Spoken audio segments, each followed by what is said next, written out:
Swing ட்ரேடிங்க்கு stocks எப்படி select பண்ணுறது? இதுக்கு ஒன்றும் இல்லைங்க. இது சார்ட்டின்க்கு வெப்சைட்டில் போயிட்டு அதில் கிரியேட் ஸ்கேன் இருக்கும். அதுக்குள்ளே போயிட்டு இந்த இடத்துல இதில் போய் இதோ நான் டைப் பண்ணுற மாதிரி இதை நான் உங்களுக்கு கொடுக்குறேன். இதே மாதிரி கொடுத்துட்டு இதில் ஸ்டாக் பாஸ் ஆகுது பிலோ கேஷ் செக்மெண்ட்டுக்கு பதிலாக ஃப்யூச்சர் மட்டும் கொடுத்துருங்க போதும்.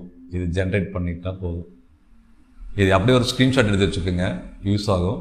ஒன்றும் பெருசும் இல்லை. 50 EMI 200 SMAக்கு மேலே இருக்கணும் அப்படின்ட்டு ஒன்று சொல்லிக்கிறோம். ரெண்டாவது டெய்லி க்ளோஸ் பண்ணுறது 50 EMIக்கு மேலே இருக்கணும் அப்படின்னு, வால்யூம் 1 லட்சத்துக்கு மேலே இருக்கணும் அப்படின்னு கொடுத்துருக்கோம். இது ஜென்ரேட் பண்ணோம்னா இந்த மாதிரி ஸ்டாக்ஸ் கொடுக்கும். கிட்டத்தட்ட 46 ஸ்டாக்ஸ் கொடுத்துருக்குது. இதில் நீங்கள் 2 வேலை பண்ணலாம். இதோ இங்கே வால்யூம் இருக்குது, ப்ரைஸ் இருக்குது. இந்த ப்ரைஸ் ஆல்ட்ரு பண்ணிங்கன்னா 70 ரூபாலேருந்து ஆரம்பிக்கும். ப்ரைஸில் ஒரு ஆப்ஷனு 200 ரூபா இங்கே இருக்குது இல்லைங்களா, இந்த 100 ரூபாய்க்கு மேலே இருந்து 3000 ரூபாய்க்கு கீழே இருக்கிற ஸ்டாக்ஸ் வரைக்கும் எடுங்க போதும். அப்படி எடுத்தீங்கன்னா கிட்டத்தட்ட எத்தனை ஸ்டாக் வரும்னா ஒரு 30 ஸ்டாக்ஸ் தான் வரும்.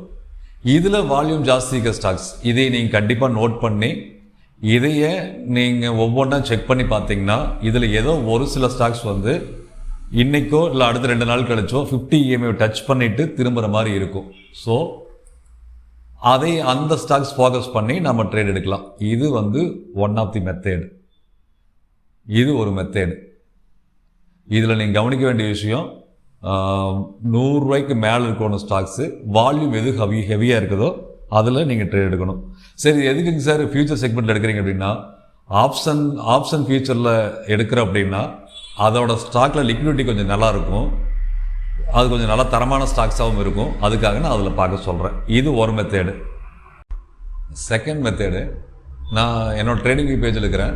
இதில் ஃபியூச்சர் அண்ட் ஆப்ஷன்ஸ் இருக்கிற ஸ்டாக்ஸ் மட்டுமே ஒரு இந்த மாதிரி வரிசைப்படுத்தி வச்சிட்டிங்க அப்படின்னா அதில் ஒரு வாரம் முடிஞ்சதுக்கப்புறம் வெள்ளிக்கிழமை அன்னைக்கு ஈவினிங்கோ இல்லை சனிங்கோ அந்த வாரத்தில் மட்டும் இந்த டெய்லி டைம் ஃப்ரேம் வச்சு இந்த 2 இண்டிகேட்டரு 50 SMA 200 SMA அப்புறம் DMI இதை போட்டு வச்சுருக்கிறேன் நான். இதில் ஒவ்வொரு ஸ்டாக்ஸாக இப்படி வச்சு பார்த்துட்டு இருந்தாலே போதும்.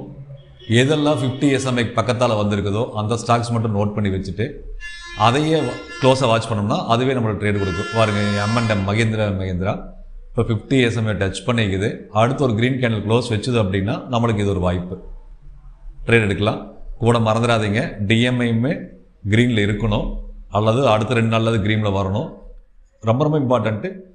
இந்த 50 டச் பண்ணதுக்கப்புறம் இது திரும்பணும், 200 SMAக்கு மேலே இருக்கணும். அடுத்தது வேறு ஏதாச்சும் இருக்கான்னு பார்க்கலாம். வாரி இதுன்னு பார்த்துங்க, ஹிந்துஸ்தான் ஏரோநாட்டிக்கல். அடுத்தது கீழே வந்துருச்சு, இது இல்லை. பிரமல் என்டர்பிரைசஸ் இது பாருங்கள் 50 EMI பக்கத்தால் இருக்குது. அடுத்து இங்கே ஒரு க்ரீன் கேண்டில் க்ளோஸ் வச்சுது அப்படின்னா நம்மளுக்கு இது ஒரு ட்ரேடிங் ஆப்பர்ச்சுனிட்டி. இவ்வளோதாங்க. இப்படி நம்ம ஒரு சில ஸ்டாக்ஸ் ட்ராக்ஸ் பண்ணி வச்சுட்டு நோட் பண்ணி வச்சு அதை ஒரு தனி ஃபோல்டரில் போட்டு வச்சுட்டு அதையே அடுத்தடுத்த வாரங்கள் அடுத்தடுத்த நாட்களில் இப்போ திங்கக்கிழமை மணிக்கு ட்ரேடு க்ளோஸ் ஆகுதா 3:15 மேலே ஒரு 1/2 மணி நேரம் இது அப்படியே மொத்த ஸ்டாக்ஸ் பாருங்கள்.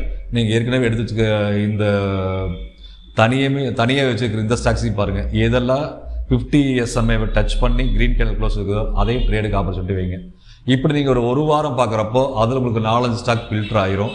அந்த ஸ்டாக்கில் ட்ரேட் எடுத்தால் போதும், ஈஸியாக இதில் ப்ராஃபிட் கெயின் பண்ண முடியும். இவ்வளோதாங்க. இதில் மெத்தேடு 2 மெத்தேடு தான், 2 மெத்தேடுமே யூஸ் ஆகும். இதோ இங்கே ஒன்று அடுத்தது பாருங்கள், Jio finance already 50 SMA touch பண்ணிவிட்டு திரும்பி போயிடுச்சு, மேலே போயிடுச்சு. இது பண்ண முடியாது, அடுத்து எப்போ வருது அப்போ பார்த்தா போதும். இவ்வளோதான். சரிங்க. இந்த வர வாரத்திலிருந்து ஃபாரெக்ஸ் ட்ரேடிங்க்கு நான் லைவில் வரலான்னு இருக்கிறேன். நான் எடுக்கிற ட்ரேடு நான் கோல்டில், BTCயில், அப்புறம் ஃபாரெக்ஸில் இந்த 4 பேரில் ட்ரேட் எடுத்துகிட்டு இருக்கிறேன்.